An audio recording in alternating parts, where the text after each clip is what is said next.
feels very good to be back in Austin. I was there not a long time ago, actually. I think when TITANE was released, I was in Fantastic Fest with it. Boy, that was a wild screening. Amazing. So basically, now you have competition. But that was absolutely insane. One of the most insane training I've ever been to. It was really a blast. You know that people wear costumes and all that. I think some people were dressed as hot dogs. It's possible. So if anyone feels inspired tonight, please do.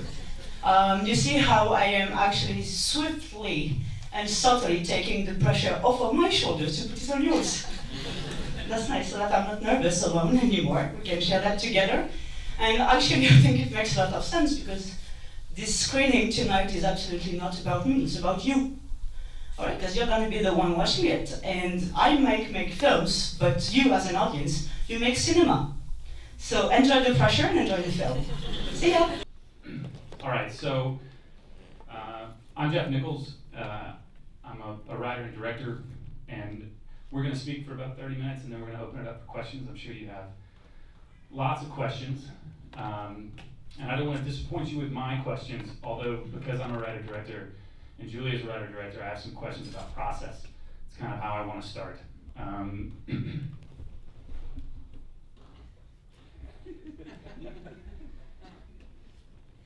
Well, except that I had a thought right at the end of the film.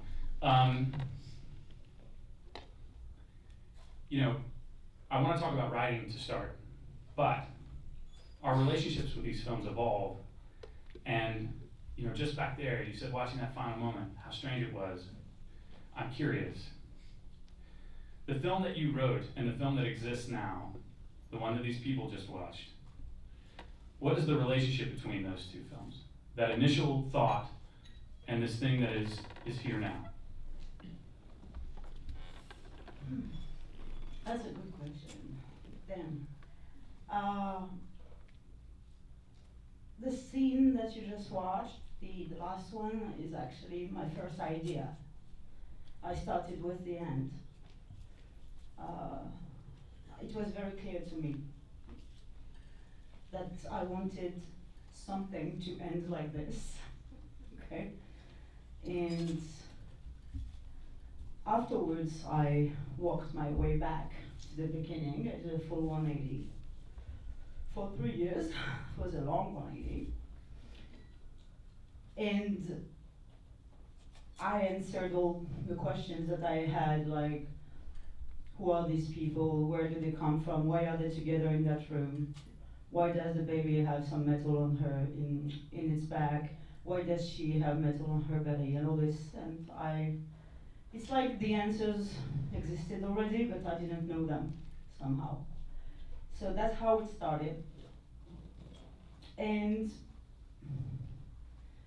the thing is that you have to understand that when I write, my editor tells me that I write already edited.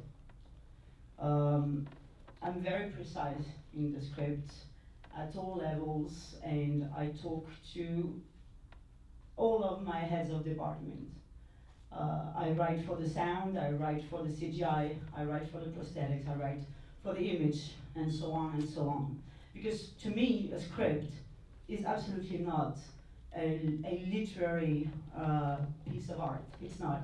It's just a tool through which you convey your ideas to your team, through which you collaborate and dialogue with your team. That's all it is. It's incredibly, incredibly painful to write, and in the end, it just doesn't matter anymore. You know what I mean? Because it's like a vessel through which you're going to reach first your team, who's going to help you give birth to your ideas, and then obviously the audience. So for that reasons, these reasons, my scripts are very, very, very precise, to the point that indeed, as my editor says, I already edit them almost. All right. To give you an idea, for Raw, I think in the edit room, I think we only deleted 4 scenes throughout the whole film. we almost didn't change the structure of it. However, our main work with my editor goes through the scenes themselves. And each scene has to have its stakes. There is no establishment, there is no nothing. It's right to the core for every scene. Every scene should almost be a climax, if you wish. Which is not so conventional, but I am a very impatient person, and I can't, you can make me linger a little bit, but not, if it's too much, I'm leaving the room, like really, it's horrible. I'm a terrible viewer. So, weirdly enough, I think that that's not what you expected, but there is little difference, let's say practically, between the script and what you just saw. Yeah. But it is, my goal on set, and in prep as well, of course, but my goal with my crew is to transcend every shitty little idea that I have, that on my own is really shitty, if I'm honest. But with my crew, it becomes something. And that's why I'm on set. That's the only thing that I want to work on set, is that. It happens rarely that you have like epiphanies, or that you actually can see on the spot that what you're doing has a sort of value, but on Raw, TITANE, for example, I remember distinctly that during the scene where she's dancing on top of the fire truck, we shot, all this was one shot.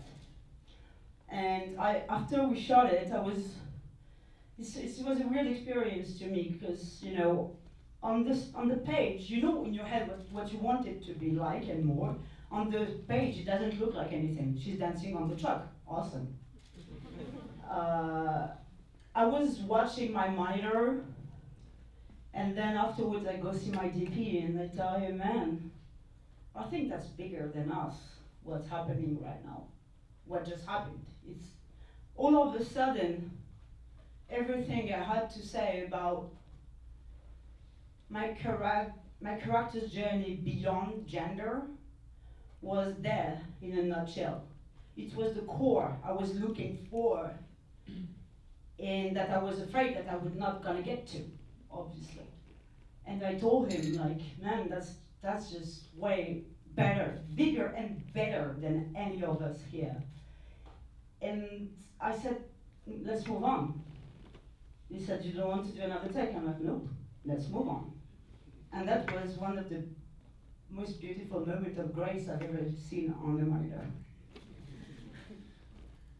Well, so then let's talk about how you bring, when you say your crew, obviously I think of your cinematographer, I think of your gaffer, later your editor, but I want to talk about working with these actors. When you have such a clear idea of what you want to execute, I find sometimes it's difficult to give ownership to your actors. So what is the process like? Really from the beginning, if you can, do you do read-throughs? Do you rehearse? How do you bring them into the process so that you can have a moment that actually gets, achieves more even than what you imagined on the page? Okay. My first, immediate answer would be depends on the actor. Sure. Obviously. TITANE is a perfect example for that. Vincent Lindon, who plays Vincent, is the biggest, most famous, greatest French actor we have in my country. Okay. He has 45 years of career. He's an amazingly both technical and emotional actor, and on this film with me, he had decided to take risks. He had decided to play with his image, because he had never, ever, ever, ever done. I'm not even sure if he watched a genre film in his entire life. So but that was like, you have to give this to him, that it was incredibly brave for him to come here and to come blind. He didn't have the key to my universe. Of course, he had seen Raw, but playing with prosthetics and making him imagine the CGIs and stuff was already like something that we had to work on, because he had never done it. But I had like full faith in his art. He's a real artist. No rehearsals with him at all. The only thing that we worked on was his body. He had to put on a lot of weight and had to lift a lot of weights to get this body. He's an older man at the time. I think he was 62 or something like that. So it took like a year and a half of him like very committing to this. I must say that for me, it's a great thing, because I think that the best way for any actor to reach the character first is through their bodies. Vincent had told me this great anecdote once. He was in a film when he was playing like a security at a supermarket, security guard, and he told me, because he's very obsessive, and as he should be, he told me that he rehearsed just the gesture to take the talkie, talkie, and to do it right. He told me that he would do this like for hours, during the day. And I think this is exactly what I'm looking for in an actor. Like, exactly. Honestly, I don't need to rehearse like the lines and all that. As you've seen, I'm not so keen on writing dialogues. So there is not much to rehearse at this level. So for him it was like this. And that's actually my preferred way, if you wish, to work with someone. With Agathe, who plays Alexia Adrian, it was very different, because from the get-go, I know I wanted to work with someone who had never acted before. I wanted a completely unknown person that had never acted, because I wanted a white canvas. I wanted you to be able to project all the identities that she's going through to the film on her, no matter what. That you don't think, oh, but that's the girl I've seen in this movie. Oh, it's funny what she's doing now. It's so weird. Does it look like her? Worst thing. So that's why I wanted someone completely new, obviously with an androgynous look. And for me, that's the only thing that I wanted, by the way. I casted both male and female young actors or actresses for this part. That didn't matter to me. It could have been one or the other. That wasn't even the point. And so with her, because she hadn't done anything before, I had to make her an actress. That's as simple as that. It's like not only like do you look for someone, but you have to make that someone act. And so I made her rehearse, which is something again that I usually don't do at all. I'm not crazy, but here I didn't have a choice. But I'm not crazy about that. But we rehearsed on scenes from other films. Again, for the reason that you've seen, that there are no dialogues. And so we worked on Network by Sidney Lumet. We worked on Twin Peaks. We worked on Killing Eve, obviously, so I know. I saw in your eyes that I just disappointed you. It's fascinating. And no, but I mean from the nose, obviously, yeah. And so we worked like this for a year and a half. And she also had to work on her body very much, but because it's a very physical part, very physical, and she had to be like really prepared for that, because that was incredibly tiring for her. Not to mention the 6 hours of prosthetics every morning, which pretty much meant that she never slept. And so it was a very complete work with her, very complete at all levels. But in order to finish that very long answer, what I want to say is, for me, the most important thing in all that, and it's worked with Raw as well, is that I want my actors to know each other.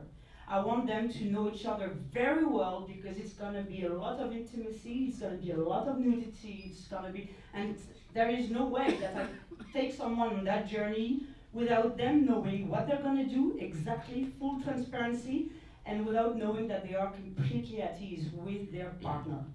So this is again like hanging out, having beers, having fun, but on a very regular basis, trying not to become alcoholics on the way.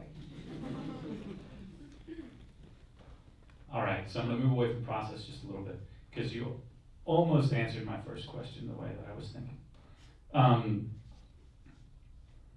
You have this image for the end of the film. You have a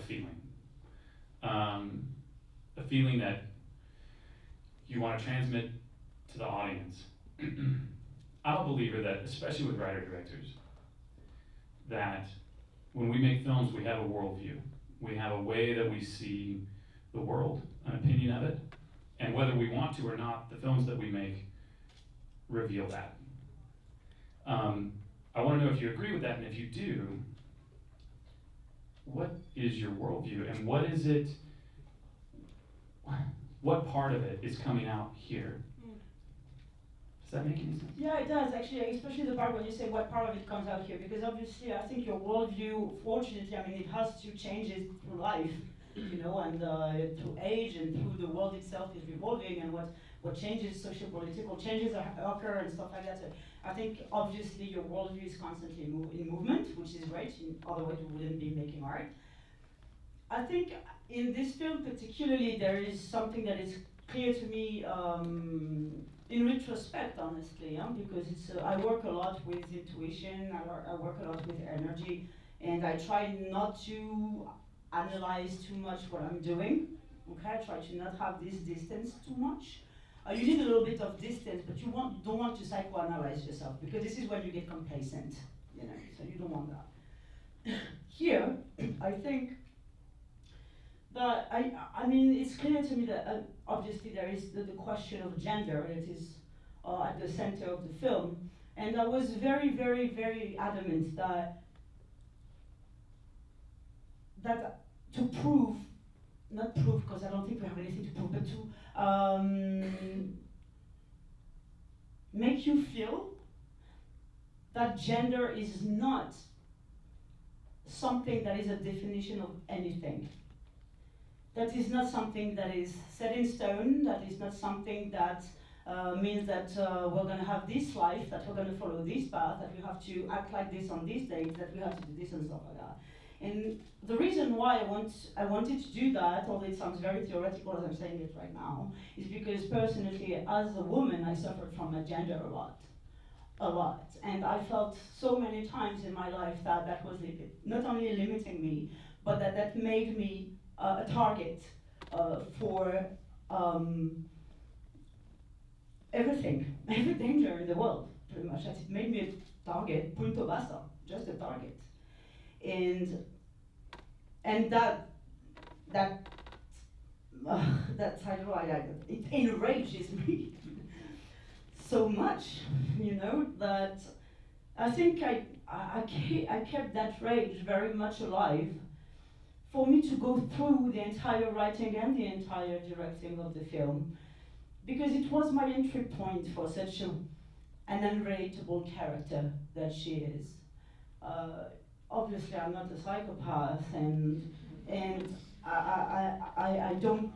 I mean, it's not like I could not feel for her emotionally, because she doesn't show any emotion at the beginning of the film, and so she should, because obviously the idea is to show a character that gets in touch with her humanity through the film for the first time, which in a nutshell means what is it to be human? How is it done? What does it look like to become human? You know, and that was what I was interested as well in that film. But this rage is something that that gave me an entry pass in her psyche, because this rage I can relate to as shit. So that was honestly the foundation of my desire for this story. But knowing that I do not like to, I mean, I'm also a very optimistic person, and I do not like to get out of a film or feeling heavy or sticky or dark and stuff like that. I always need, for some reason, a little bit of a breath of air towards the future. Okay, I need that as a person, and I think for me, like, that it was incredibly cathartic to witness somehow, because you become the witness of what you're doing at one point, to witness the transformation of this rage into love. And that felt good. That's it. I don't know if I answered your question. Perfect.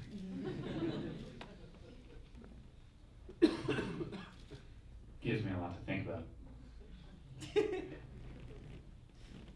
No, it all makes sense. That's exactly the movie that I watched. You know, I made a film called Take Shelter that played in Cannes, and I was surprised, I think, when I started doing press for it, how much they focused on genre. Even the word, and I think you all use the word maybe a little differently than we do, I'm not sure. But I think they were quite pleased that they awarded a genre film. They really leaned into that. And I wasn't making a genre film. I'm not sure what I was making, but that wasn't my goal. When things that I've read about this film, they talk about it as a genre film that has humanity. I'm just curious about your relationship in terms of your approach with using genre as a tool. Very clearly from the answer you just gave, humanity comes first. But at some point, genre is conveyance. It is a structure. It's a tool that we use to deliver humanity at its best. At its worst, it's just a hook to get people in the theater. But I'm curious where that comes in. You have this, even in your final image, if you have a baby with spikes on its spine, like that's a genre image. So I'm just curious about your relationship with it, how you use it as a tool, and where it comes in the process, maybe. I'm going to start with the process. So it's very funny what you're saying about Take Shelter, thinking that you didn't think that you were making a genre movie. And I had no idea I was making genre films before my first short went to Critics Week in Cannes. Like, I didn't know. I didn't know it had a label, because I have a huge issue with labels, in case you haven't understood that from that. So it works for my films as well. I personally do not like to, there are aspects that are body horror for sure. There are aspects that are comedic. I hope you laughed a little bit. There are aspects that are incredibly dramatic. And for me, what I'm trying to be the closest to is to our emotions as humans that are constantly contradictory, constantly pulling us from one moment to the other, and this drive and this energy that is a mix of so many emotions that I'm trying to put in there. So my goal is it's not like I'm writing something and I'm going like, oh, I'm going to scare them, oh, they're going to be disgusted, ha ha ha, oh, they're gonna, I never think like that. I'm just trying to follow the path of my characters as best as I can. And the thing that was really funny to me, going to Cannes with Junior, who was my first short, and seeing the label, on the little leaflet that they give you, and it's a horror movie. Like, one, this is a comedy. For some reason, because it's gross, it can't be funny. For me, gross is funny. It's the essence of funny. Everything that is gross is funny. So I didn't get that. I was completely bewildered. Are we talking about the same film? After that, I must say that what I like about, it's not that I like, but what comes supernaturally to me, because again, when I was in film school, the first shitty short that I did was already quite bloody and quite gross. Okay, they label it the way you want to.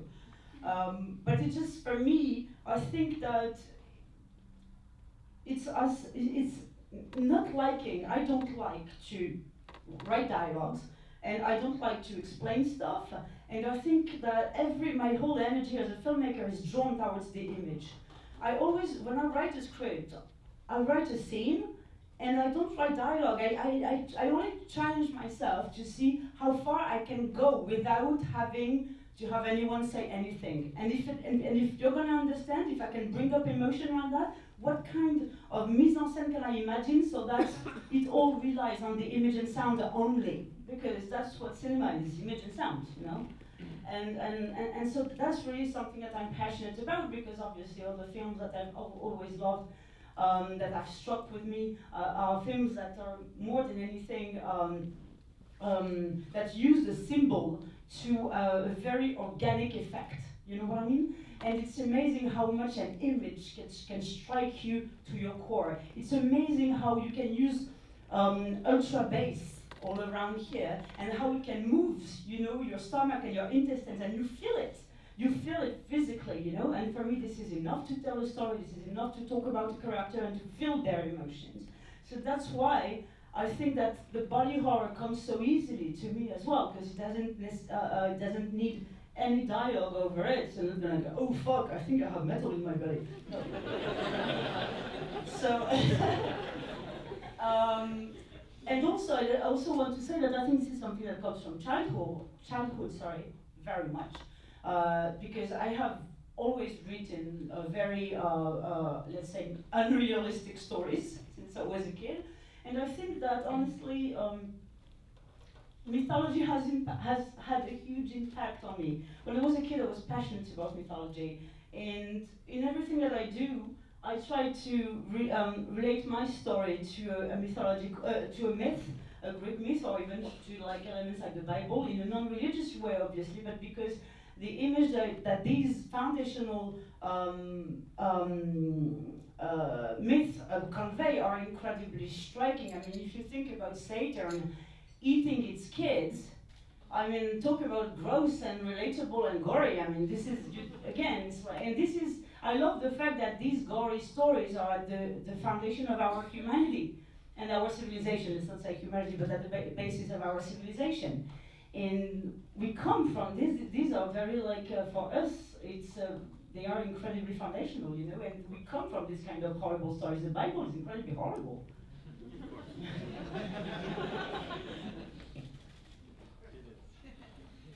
All right, I want to double back really quick to the writing just for a second, just because I'm curious. If you have this, which we know you do, you have this clear vision for how the story is going to go, how do you structure your writing? Are you outlining? Are you writing one scene in order to get to the next? Are you writing out of order? How does this work?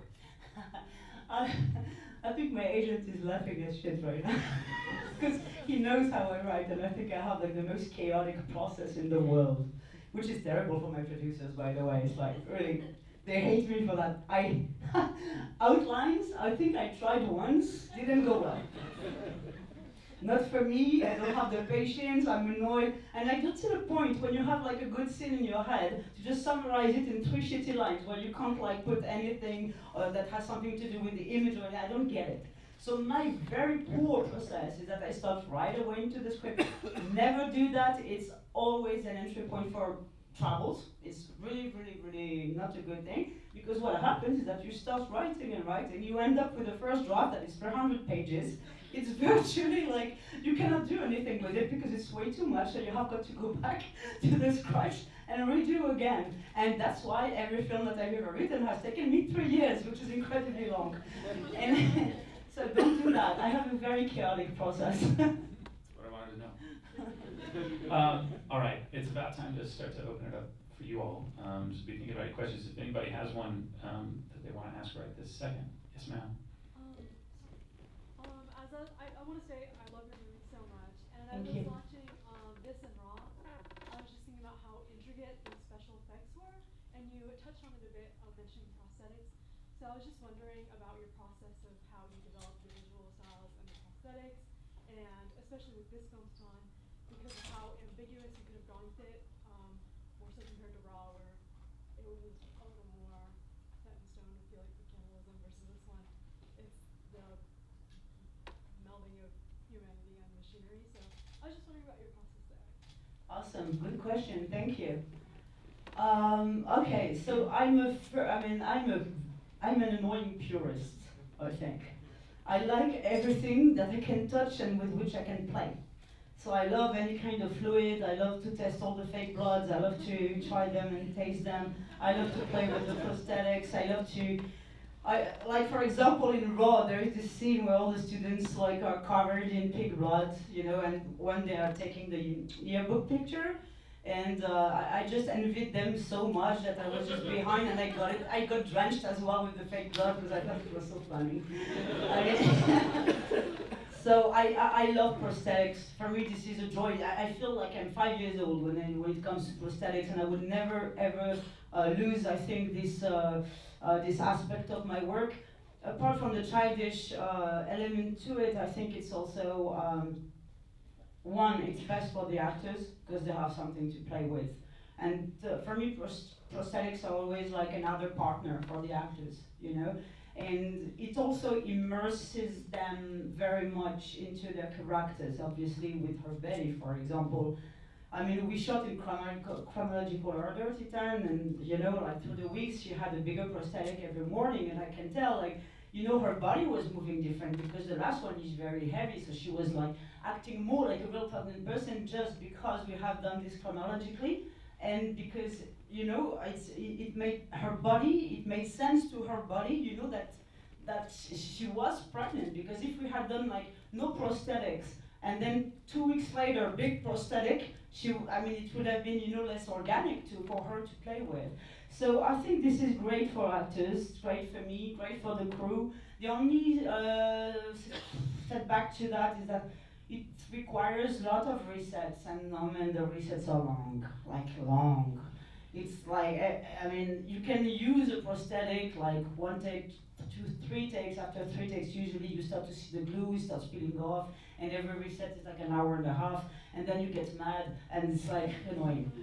But I think my real philosophy, because there is one, is that I go as far as I can with prosthetics, because the organic aspect to it is a lot of production value. I think it works like way better. It looks better. It looks more genuine, and the feeling of, again, of triviality that is the human body, because that's all I'm talking about, is how vulnerable and trivial our body are, and what it means to our condition on this earth, you know. And I think prosthetics are very, you know, tactile way, exactly. Thank you to convey that. And as far as they can, I use them, and when they can't anymore, this is when CGI come in. But so you see, obviously, I'm saying obviously, but not that obvious. The baby at the end is a mix of both, okay? So I have a very funny anecdote. I'm sorry, I'm finishing with this answer, but so this scene was hell. It was like, I think I was hell. Like, only time I panicked during the shooting, I was on that scene, because it's the last scene, has to be perfect, has to be beautiful. For some reason that is really stupid, I decided to go with real babies, okay? Don't ask, I don't know why I said that. So I arrive on set, right, and I have like 5 beautiful babies waiting for me. Except that in France, you cannot work with babies that are less than 5 months old. Have you ever seen the size of a 5-month-old baby? I mean, that person has a checkbook account. I mean, they can, like, they speak 3 languages already, what the fuck? No, didn't work. So, like, and the parents, it was hard. The parents were there, and they were like, yeah, they're great. And I was like, fire them right away. So I was a bit in deep shit, because I didn't have, like, many opportunities other than that. We had the fake baby that looked dead, and so we had to go with it, you know. I didn't have another. And they started panicking, because obviously, I mean, we could have, the baby was really not, we couldn't put anything on his back because it was plastic, and the prosthetic with the metal was kept on sliding on it, you know, it wouldn't just glue to it, it was impossible. And so in the end, it's a pure combo where I was panicking so much that both my head of prosthetics and CGI came to me and were like, okay, Julia, we're pretty much gonna redo everything in post. Don't panic, okay? We're gonna make it. But honestly, that was horrible. That's amazing. Please. You have these beautifully choreographed shots in this film, and I'm curious, when you approach a day like that, how do you start a scene like that? Obviously, you have a vision for it. Just walk me through. You show up to set. How does it go? Talking about, for example, the Winner in the car show, yeah. I asked my first AD to make it the first day of shoot. It was the first day. We did that. It was 300 extras. The shot was 5 minutes long. We had an interesting movement with the camera, because you start with the roll-in, when you go like this in between the hostesses and the car and all that. And when you get in the crowd, before you get to Alexia's car, this is when the operator with the roll-in had to take the camera off the roll-in and put it on the crane, and then the crane would take back the movement. Obviously, it had to look seamless, otherwise. And it was a very difficult shot. We prepared it very, very much on many levels, but before that, we had 2 days of rehearse without the extras. But that's the funny part, is that you do your rehearse with the extras. Everyone's happy because we can make the movement, it works, it's seamless, beautiful. And the camera operator with the roll-in needed some, if you want some, how do you call that, when you put gaffer on the floor, the marks, yeah? He did some marks, okay, to do his movement throughout the car show. And we go to bed, we shoot the next day. We are all pretty confident. The next day we put the 300 extras in the huge warehouse where we were, and my camera operator tells me, I don't have marks anymore, I can't see shit, there are like people on it. We have to do everything again. Like what? That was to be planned, honestly, I mean, that was to be expected. And so we did, but we were so well prepared that it went very well. I think we did that. We kept on shooting basically until the end of the day, but we already had like a very perfect take by the time we reached take 9 or 10. Yeah. So we had one perfect already, which when you do one is already like a huge victory.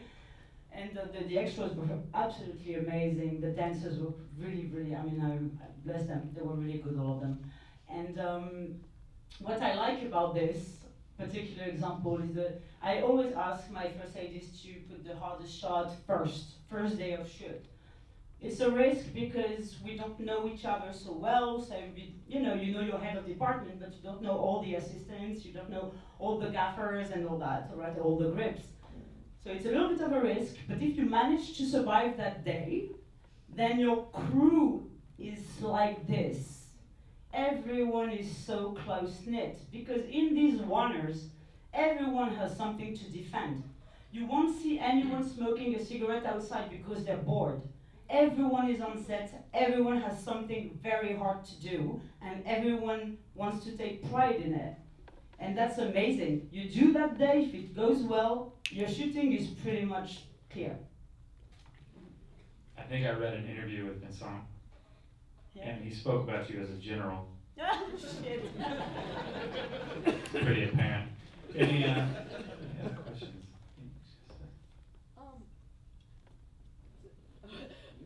What's your personal connection with the names Justine, Alexia, and Adrian? Because they've repeated a couple times, yeah, which is really interesting. That's really true. Okay, I couldn't give you like a very, let's say, satisfying answer, because honestly, a part of it I don't know. Justine, I know. Justine has been here from the beginning. She was the main character in Junior, but her real name was Justine as well, and so on. And Justine comes from, do you know Le Marquis de Sade? How do you explain that? I can't wait to see you do it. Oh man, that's hard. So he was a philosopher who was taken, like, imprisoned in the Bastille in the 18th century in France, because what he was writing was so... He's at the... You know the word sadism? That's because of him, Marquis de Sade. Okay? So he wrote very, very sexual content. Did he write, Justine ou les malheurs de la vertu. I was thinking the one that was adapted into a movie, 120 something. Am I thinking wrong? I don't know. This I don't know. But one of the main characters of one of his books is called Justine. And the book is called Justine ou les malheurs de la vertu, which is a very, it's hard to explain.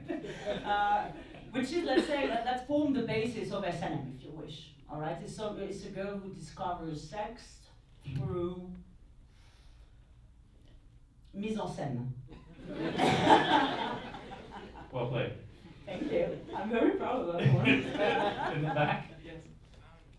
Something that I noticed the first Who is time. talking? Please raise your hand. Oh, man, hi. Yeah, something I noticed the first time I saw it that like fascinated me was the tattoo on her chest that says "Love is a dog from hell," and I think that's a Charles Bukowski poem collection. So I just wanted to ask, like, how did that find its way into the movie, and what's the connection? Well done for the Bukowski. It's completely the actresses. Oh yeah. Yep.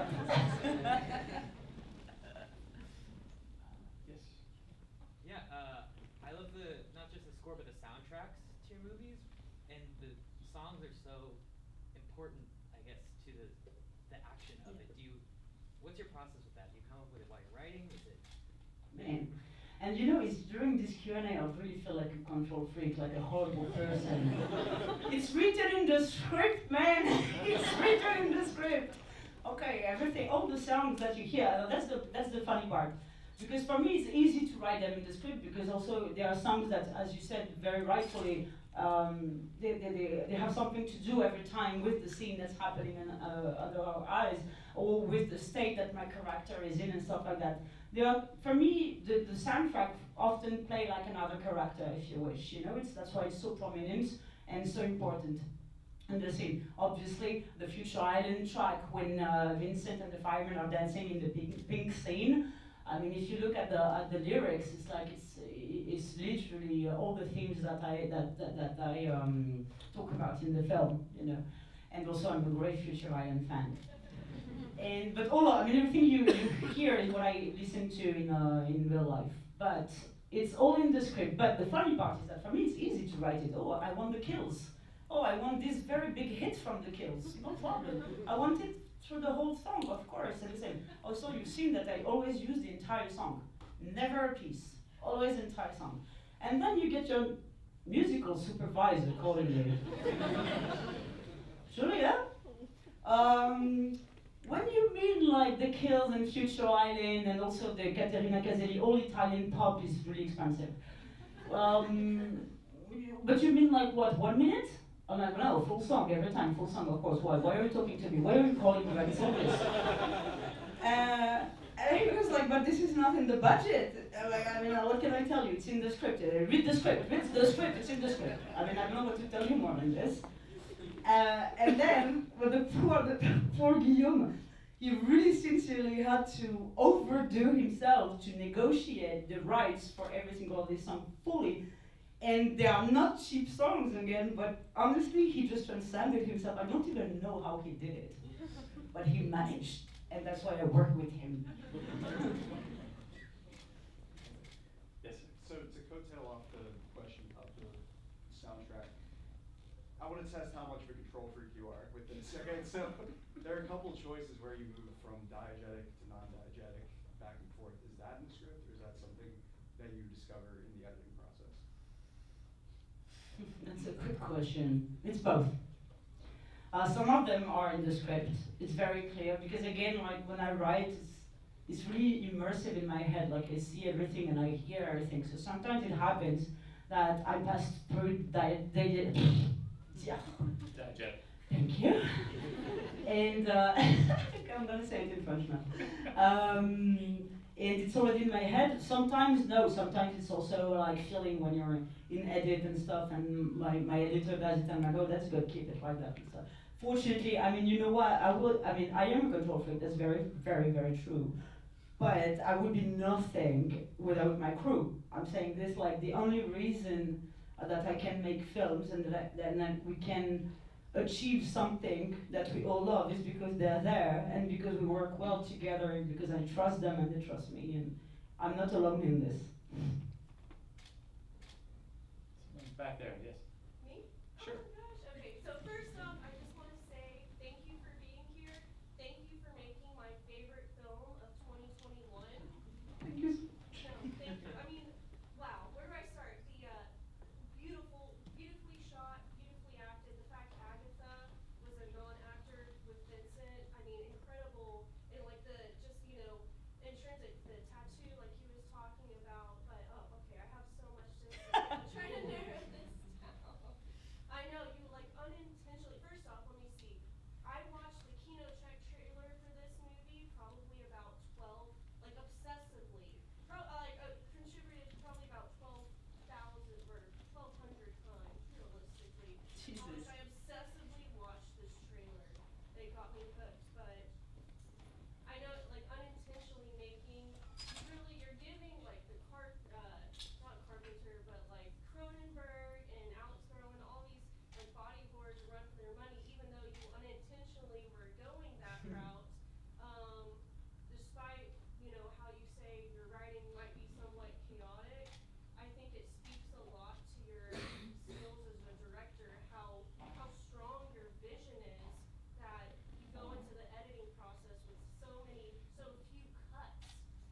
And that's so nice. No, I'm just, you're so efficient and just, speaks to your skill as a director, I believe.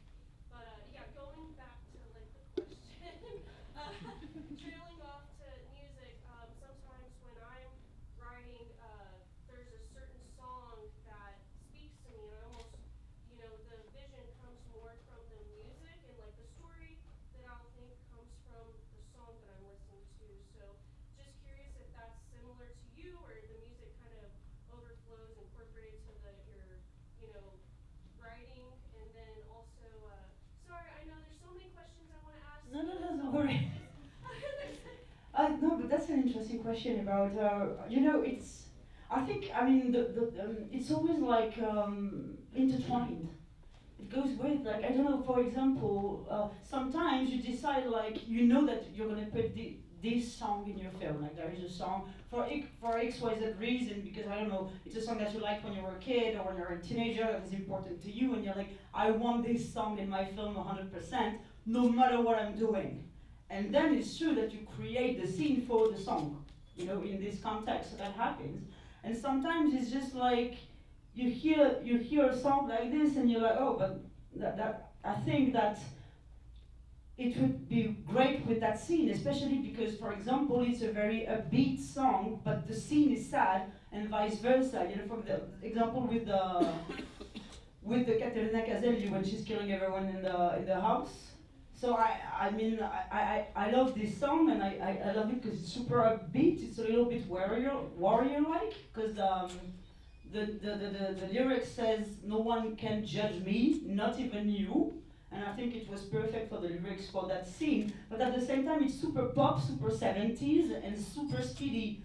And on something where she's just killing everyone, I think it was perfect in order to alleviate a little bit, the burden of the gory aspect of the trashy aspect of the scene. And also, I think that because I decided to use that song, it also I think affected the fact that I turned the scene into something more comedic than I thought it would be. It was you balanced between the horror and the comedy, which I, as a horror fan, I know that wasn't what you were going for, but it just. Oh no, I was, no, definitely, Well, thanks, that is yeah. what you were going for. Yeah, of course. But you did such a great job of balancing that, and just also going back to, like, I'm just curious, you're speaking about, like, Greek mythology, like, what songs, music inspire you, and let me, like, hit my phone out and take notes. Well, actually, I'm just going to tweak that just slightly, because I am curious. You're obviously a cinephile, and you mentioned some other films. Are there one or two films that have been formative, more than others? Say that again, sorry. Is there a film, or are there two films that have been formative for you, that just shifted something or opened something in your Yeah, mind? there's more than one and more than two. The first one is Cria Cuervos by Carlos Saura. It's a film that I watched when I was 8. And it's about an 8-year-old girl, and whose mom is dead and whose father just died, and who's living in this house with her 2 sisters and her dying grandma and her aunt. And so basically, it's a very dark film about childhood. Let's say that like that. And it's a film that is very interesting because the way it's filmed is quite naturalistic, but the way it's edited and the way it's mise en scène is actually almost flirting with a ghost film, which it's not, but there's something that goes away, that's stranded from reality a little bit, that I already like. But the melancholy that there is in this film, I remember struck me so hard when I was a kid, because I was the same age as the main character, and I was myself a pretty melancholic child. And somehow I think it's the first time that in a film I felt that I could relate to a character, like really relate as me. Not just liking a character, but really relate, like, oh, that character talks to me in ways that are so intimate. So that's the first one that comes to mind. I'm not going to do the other ones because there are too many, but this one, yeah. Fair enough. We have time for one more question. You, yes, ma'am. Hi. Julia, thank you for coming here. I'm not a film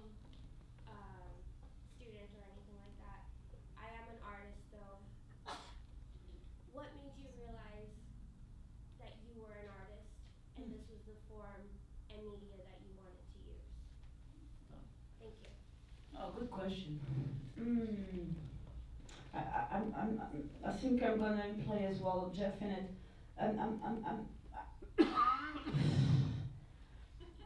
Oh man, that's a hard question. I'm gonna be honest, okay? Deep down, I don't think you ever feel like an artist. It's hard. You always feel like an imposter. Maybe it's a good thing to feel like this, I don't know. But I mean, I would defy anyone who calls themselves like a real artist constantly to make good work. I'm not sure if it's doable. I think just it's so much movement and so much process throughout your entire life. It's certainly not a label, a title, or a posture. It's just, I think it's the closest I would call that. It's almost like you're a maker. You make things. That's what I feel like. Tell me if I'm wrong or if you feel No, you're right. differently. That's beautiful. Okay. No. I think that's it. I'm gonna tell you all something you already know from watching this film and from hearing this conversation, but I've had the privilege over the years to talk to a lot of filmmakers and a lot of people making films and talking about their scripts and talking about everything else. This is a filmmaker. Yes, This may be I'm one of the validated clearest by a straight filmmakers. white male. You're welcome. Everybody, please Thank you, give Jeff. Julia. Sorry, I had to No, say I that. deserved it. Give everybody, please give her a round of applause. This is incredible.